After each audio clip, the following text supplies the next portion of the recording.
Hello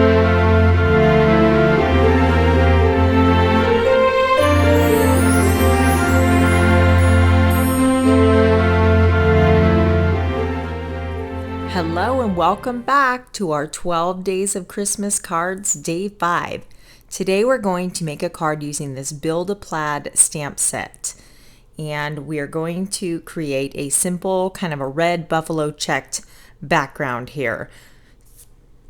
There are so many options with this stamp. You can really mix and match the borders to create whatever type of plaid that you like in whatever color scheme. So I'm really excited about this stamp.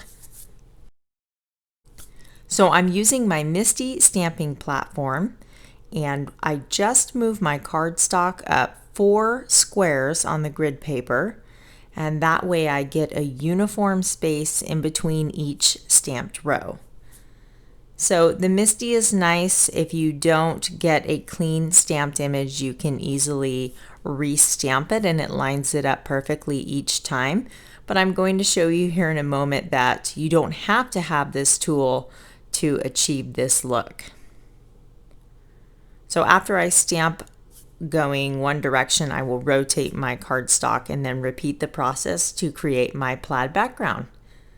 So now I'm just using the Versamat, and again I'm counting the squares on the background grid paper there, and you can see this is turning out great. You don't have to have fancy tools, you can just use your stamping blocks, and I'm holding it down with a little bit of Post-it tape so it doesn't move around, and then just repeating the process, and you can see both of these options look fantastic. For our card, we'll need a piece of the black cardstock along with the stitched rectangle die. This is the medium-sized rectangle die, and we're going to use the outside frame piece. We will also need our large stitch circle and another scrap of black cardstock. This snowflake I cut from the Complete Creativity collection. And now we are going to use our tape runner, and I will secure my buffalo plaid background so that we have a nice black border around the edge just to kind of frame that.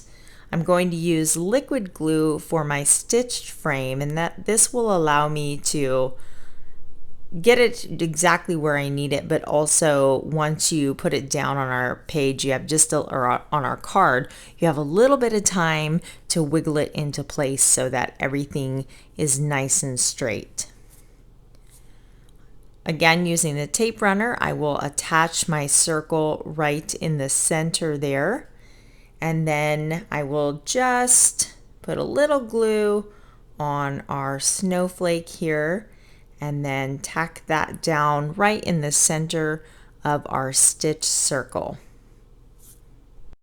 I've gone ahead and pre-stamped my sentiment, Merry Christmas, on a piece of white daisy cardstock and then dovetailed the ends. But before we tack that down, we will just go over the snowflake with a little clear shimmer brush. I know it's difficult to see this in the video, but this adds a layer of shine and just it glistens and sparkles like a snowflake should. It really adds a nice touch, and it's so quick and easy to do. I say it a lot, but the shimmer pens are some of my favorite tools. I'm going to use my thin foam tape, and I'm going to pop up our Merry Christmas sentiment, and we're going to put this right across the center of our snowflake. Now, I thought a little kind of twine, like a little burlap feel, would go nice with this buffalo plaid because it just says log cabin to me, and I think that kind of goes along with that whole theme. I'm going to apply a little adhesive to the back of our cardstock, and then we can mount it to our card base here. And I like the way that white kind of pops around the edge. This is definitely a card you could mass produce. You just cut out all those shapes and then kind of have an assembly line to put this together.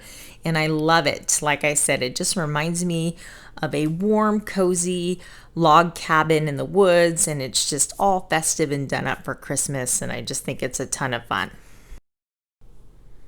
If you like this video, give me a thumbs up, and if you haven't already, please consider subscribing so you don't miss day 6 coming up on Friday of our 12 Days of Christmas cards.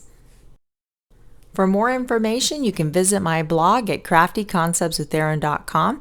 Here's a few more videos you may enjoy, and thank you so much for watching. I'll see you soon.